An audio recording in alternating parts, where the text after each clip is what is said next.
अस्सलाम वालेकुम dear students, आप देख रहे हैं दी मैथ्स गैलरी और मैं आपका ट्यूटर उस्मान अहमद गाजी। आज के इस लेक्चर में हम एक्सरसाइज 9.2 से रिलेटेड कुछ कंसेप्ट सीखेंगे जी। सबसे पहले जो डेफिनेशन हमारे पास वो है को टर्मिनल एंगल्स की। को टर्मिनल एंगल्स के जो हमारे पास इनिशियल साइड होती है वो सेम होती है, टर्मिनल साइड भी क्या होती है वो भी सेम होती है। फॉर एग्जाम्पल अगर हमारे पास कोई एंगल है 390 का, हमने चेक करना है कि वो किसके को टर्मिनल है। तो हम क्या करेंगे जी, उसका एक चक्कर लगवाएंगे पूरा का पूरा कोऑर्डिनेट प्लेन पे 2 पाई का या 360 डिग्री का, और उस एंगल में से 360 डिग्री को माइनस कर देंगे। तो इसका मतलब कि हमारे पास जो रिमेनिंग एंगल बचेगा चक्कर लगाने के बाद, फॉर 390 था ना हमारे पास 390, हमने इसका चक्कर लगवाया जी 360 तक, तो 360 का तो चक्कर लग गया। अब रिमेनिंग कितना एंगल रहा, वो 30 का। तो इसका मतलब 390 का जो एंगल था वो 30 के को टर्मिनल था। ठीक है जी। तो यही जो हमारे पास 360 है वो यहाँ पर 2 पाई का किरदार अदा कर रहा है, और जो 30 है वो इस थीटा का किरदार अदा कर रहा है। ठीक है जी। अब वो जो चक्कर लगाता है 360 का, वो एक मरतबा भी लगा सकता है, 2 मरतबा, 3 मरतबा, सो ऑन, यानी कि के टाइम्स चक्कर लगा सकता है। और के कहाँ से हमारे पास है, इंटीजर से। तो उसकी फिर जनरल फॉर्म क्या होगी हमारे पास, थीटा प्लस 2 k पाई। ठीक है जी। इसके बाद angle in standard position. Standard position में एंगल वो होता है जी जिसकी इनिशियल साइड और ओरिजिन सेम हो। जो हमारे पास वर्टेक्स होता है ना, इसका जो वर्टेक्स है वो लाई करे ओरिजिन पे, और जो इनिशियल साइड होती है वो अलोंग हो पॉजिटिव एक्स एक्सिस की। अब तो ये एंगल स्टैंडर्ड पोजीशन में होगा। अब इस तरह का एंगल जो होता है ना, ये देखें इस तरह का एंगल, फॉर एग्जांपल ये ओरिजिन पे, ये भी ओरिजिन पे।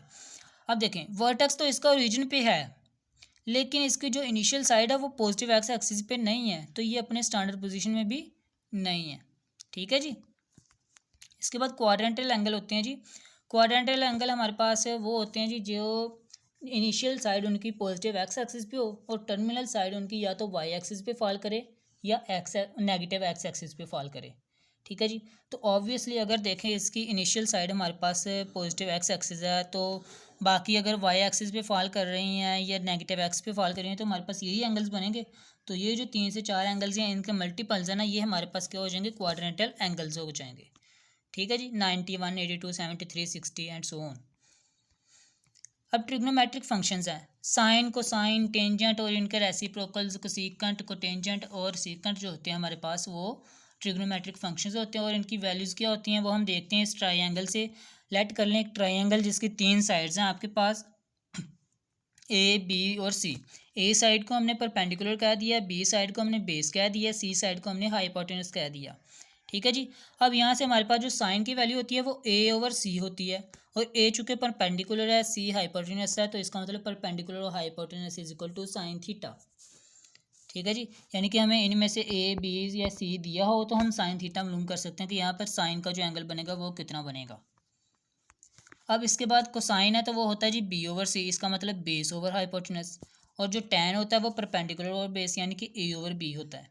ठीक है जी। इतना ओके हो गया। अब इनके रेसिप्रोकल्स जो होते हैं, रेसिप्रोकल का मतलब होता है 1 से डिवाइड करके आंसर आना, उलट। ठीक है जी। तो ए ओवर सी का उलट क्या होगा, सी ओवर ए, तो वो हो जाएगा जी हमारे पास सीकेंट और कोसीकेंट। ठीक है जी। कोसीकेंट होता है जी 1 ओवर साइन, सी ओवर ए हो गया। और कोज का रेसिप्रोकल सीकेंट होता है वो 1 over cos is equal to C over B हो गया। और टैन का जो हमारे पास रेसिप्रोकल होता है वो कोटैन होता है, यानी कि कोटेंजेंट।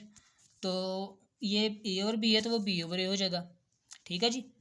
अब यहाँ पर एक नोट है या कंक्लूडिंग है कि tan is equal to sine theta और कोस थीटा, यानी कि साइन थीटा के वैल्यू और कोस थीटा के वैल्यू मालूम हो तो हम tan थीटा मालूम कर सकते हैं।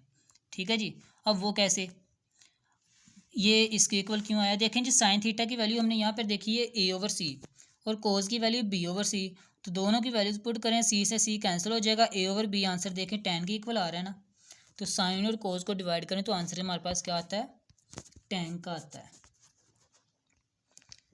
अब इसके बाद है जी जो कोसाइन है, कोसीकेंट है, कोटेंजेंट है, वो दरअसल कॉम्प्लीमेंट है किसके, साइन के, सीकेंट के और टेंजेंट के। ठीक है जी।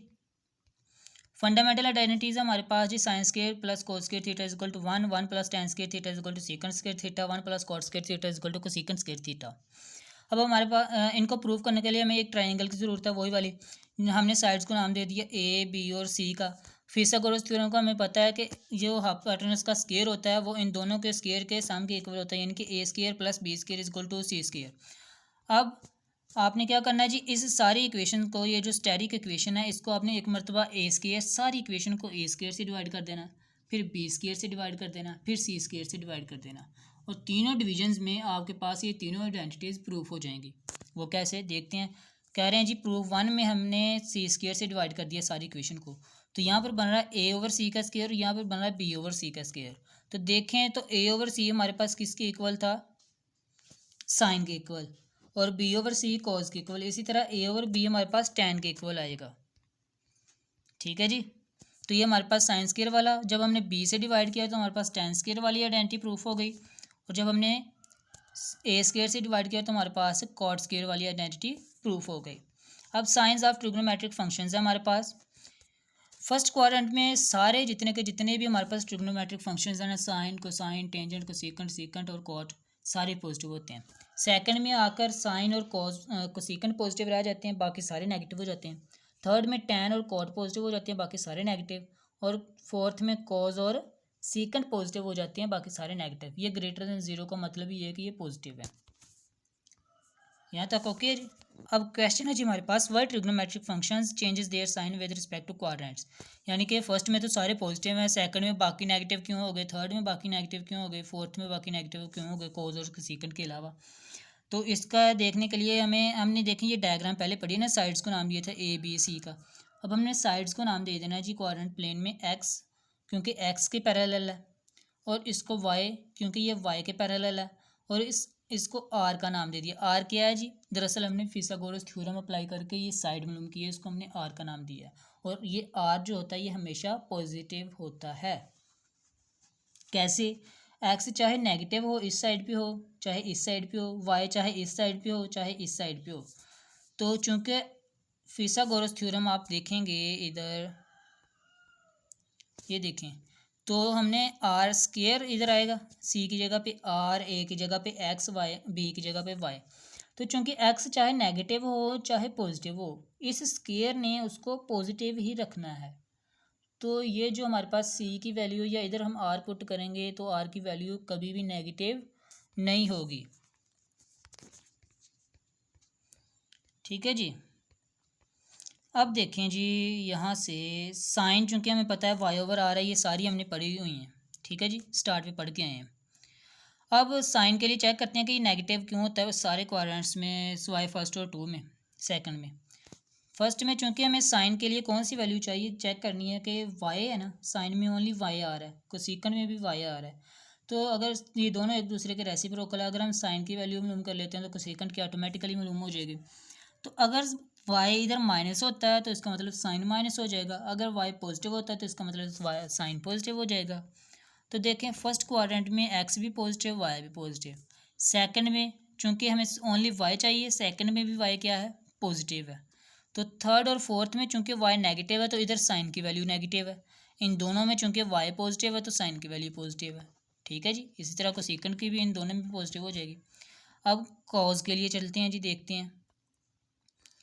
कॉज के लिए अगर हमारे पास ये एक क्वाड्रेंट है तो कॉज की वैल्यू होती है जी एक्स ओवर आर।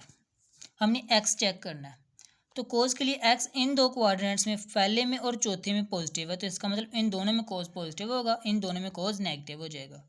अब टेन के लिए भी चेक करते हैं। टेन चूंकि वाई ओवर एक्स होता है तो इसका मतलब या तो ये दोनों पॉजिटिव होंगे एक्स वाई, या दोनों नेगेटिव हों, फिर ये टेन की वैल्यू पॉजिटिव आएगी, नहीं तो नेगेटिव।